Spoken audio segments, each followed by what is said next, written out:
नमस्कार दोस्तों, मैं आपका दोस्त उपेंद्र शुक्ला। लगातार मैं ब्राह्मण समाज या ब्राह्मण की जो समस्याएं हैं उनको ग्रुप के माध्यम से, शहर के राजनीतिज्ञों के माध्यम से या शहर के वरिष्ठ नागरिकों के माध्यम से मैं सुनते आ रहा था। काफ़ी दिन से मन में एक इच्छा थी कि मैं अपनी बात लोगों तक पहुंचा सकूं, लोगों के सामने रख सकूं, लेकिन समय की बाध्यता होने के कारण मैं अपनी बात आप लोग के सामने अभी तक नहीं रख पाया। आज मेरे दिल में विचार आया कि आज मुझे अपनी बात रखनी चाहिए, तो इसी कड़ी के तहत मैं आज आप लोग के साथ कुछ अपने विचार साझा कर रहा हूँ। इसमें किसी को भी अगर मेरे कारण किसी भी तरह की कोई दुख या ठेस पहुंचे उसके लिए मैं क्षमा मांगता हूँ। ये सिर्फ मेरे अपने स्वयं के विचार हैं। साथियों, लगातार ब्राह्मण समाज को गाली दी जा रही है, ब्राह्मणों को उल्टे सीधे बातें बोली जा रही हैं और ब्राह्मण संगठन लगातार संगठन बनाने में, एकजुट करने में लगा हुआ है। हमको दोनों पहलू को समझना बहुत जरूरी है। मैं उन ब्राह्मण भाइयों से सिर्फ एक क्वेश्चन करना चाह रहा हूं। मेरा एक सिर्फ प्रश्न है, आप जिस ब्राह्मण की बात कर रहे हैं उसमें मुझे सिर्फ अंतर बताइए। आप ब्राह्मण जाति की बात कर रहे हैं या ब्राह्मणत्व की बात कर रहे हैं? अगर ब्राह्मण जाति की बात कर रहे हैं तो मैं आपको स्पष्ट कहना देना चाह रहा हूं कि मैं एक ब्राह्मण हूं। ब्राह्मण होने के नाते मैं आपको ये कहना चाह रहा हूं कि ब्राह्मणों की कोई जाति नहीं होती, ब्राह्मण कोई जाति नहीं है। और अगर आप ब्राह्मणत्व की बात कर रहे हैं तो ब्राह्मणत्व के लिए सबसे पहले हमारे संस्कार, हमारे विचार, हमारी सोच वैसी होनी चाहिए, तब हमारा ब्राह्मणत्व जिंदा रहेगा।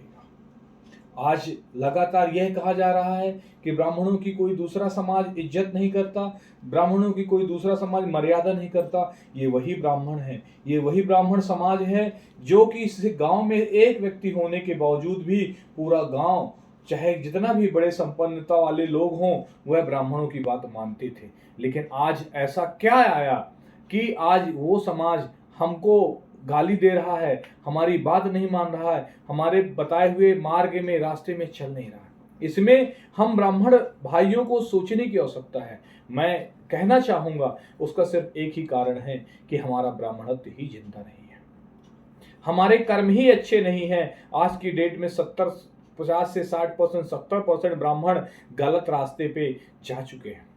आप मदिरा का सेवन करोगे, आप गलत रास्ते पे जाओगे, आप गलत चीजें करोगे, तो कहीं ना कहीं समाज इसको देख रहा है, क्योंकि ब्राह्मण हमेशा इस समाज का पथ प्रदर्शक रहा है, सही रास्ते में चलाने वाला व्यक्ति रहा है, तभी ब्राह्मणों की बात मानी जाती है। मैं आपको बहुत छोटा सा उदाहरण देता हूं कि जिस घर का पिता गलत रास्ते पे चलता है, नशा करता है, व्यभिचार करता है, दुराचार करता है, उसका परिवार खत्म हो जाता है। उसका परिवार कभी सही रास्ते पे नहीं चलता है। लेकिन उसी परिवार में या उसी समाज में जिसका पिता आगे अच्छे कर्म करता है, अच्छे रास्ते पे चलता है, उसकी संतानें ही सही रास्ते पे चलती हैं, उसका घर परिवार समाज आगे बढ़ता है। तो उसी तरह इस समाज ने, इस हिंदुत्व ने ब्राह्मणों को सर्वश्रेष्ठ माना है, अपने समाज का पथ प्रदर्शक माना है। और जब पथ प्रदर्शक और घर का गार्जियन ही गलत रास्ते पे चलेगा तो हमारा समाज कहीं ना कहीं विचलित होगा, गलत रास्ते पे चलेगा।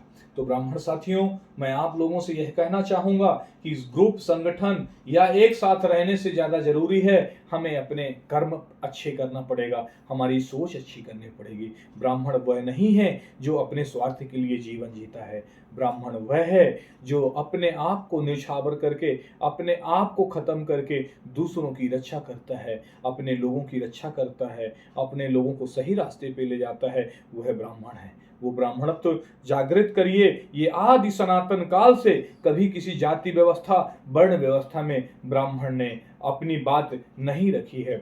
चाहे आप आज से 50 साल, 100 साल पहले की बात करेंगे, हमारे देश के जो संविधान के प्रमुख संयोजक रहे, डॉक्टर भीमराव अंबेडकर जी की शिक्षा को आगे बढ़ाने वाला कोई और नहीं था, वो ब्राह्मण ही था। अपने आप को कभी छोटा या अपने लोगों को कभी छोटा दिखाने का प्रयास ब्राह्मण ने नहीं किया।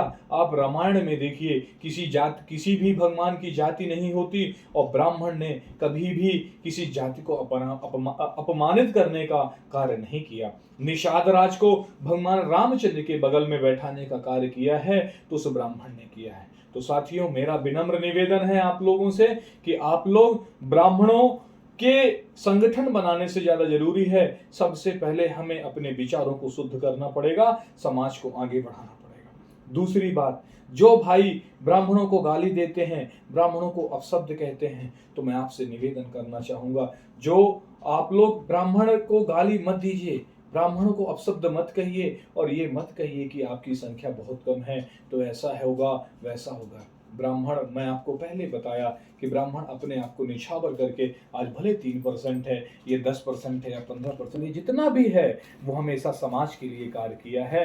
लेकिन मुस्लिम आक्रांताओं ने, अंग्रेजों ने हमारे समाज को बांटने का कार्य किया है। इसलिए कहीं ना कहीं हम लोग इधर दुखी हैं, क्योंकि वही मनुवाद है, उसी मनुवाद का लिखे हुए शब्दों को आज पूरी दुनिया संविधान में, अपने संविधान में उसको शामिल कर रही है, उनके विचारों को, उनके सिद्धांतों को शामिल कर रही है। क्योंकि ब्राह्मणों के जो मनुवाद बनाए गए थे वो कहीं भी गलत नहीं थे, क्योंकि ब्राह्मणों के द्वारा बनाया गया मनुवाद आज उस समाज को घोषित करता, उस समाज को परिभाषित करता है जिस समाज में कोई व्यक्ति भूखा प्यासा नहीं रह सकता। क्योंकि हमारे समाज में सबसे छोटी जाति, जिसको आज पुराने लोग या कि आज गांव में छूते नहीं हैं, जो हमारी बसोर जाति होती है, वो भी, उसकी भी पूजा होती है। दिवाली में हम झाड़ू की पूजा करते हैं, उसी मनुवाद में लिखा हुआ है झाड़ू की पूजा हम सभी हिंदू सनातनी करते हैं। वही बसोर से जाति के घर से बना हुआ झाड़ू हमारे लक्ष्मी का काम करता है। उसी बसोर जाति की महिला, जब हमारे घर में बच्चा पैदा होता था तो सबसे पहले उसको छूने का कार्य अगर कोई महिला करती थी, वो बसोर जाति की महिला करती थी। हमारे समाज में जब किसी बिटिया की शादी होती थी, ब्याह होता था, सबसे पहले मांग में सिंदूर डालने का कार्य करती थी तो उसी धोबी समाज की महिला करती थी। तो आप ये बताइए, कैसे हम लोग छुआछूत के ग्रसित हो गए? हम कभी भी छुआछूत के ग्रसित नहीं हैं। हमारे समाज को तोड़ने का कार्य इस पश्चिम सभ्यता ने, इस मुस्लिम आक्रांताओं ने किया है। इसीलिए मैं आप लोगों से निवेदन करूंगा कि ब्राह्मणत्व जिंदा करिए और हम सब इकट्ठा होके हिंदू कहलाएं, हम सब इकट्ठा होके भारतीय कहलाएं और अपने देश को, अपने समाज को, अपने हिंदुत्व को आगे बढ़ाएं। और यह जिम्मेदारी ब्राह्मणों की है, सर्वप्रथम ब्राह्मणों की है। तो बस मैं आप लोगों से यही निवेदन करूंगा, सभी ब्राह्मण भाइयों से। मैं किसी का विरोध नहीं कर रहा हूं, मैं खुद स्वयं ब्राह्मण हूं।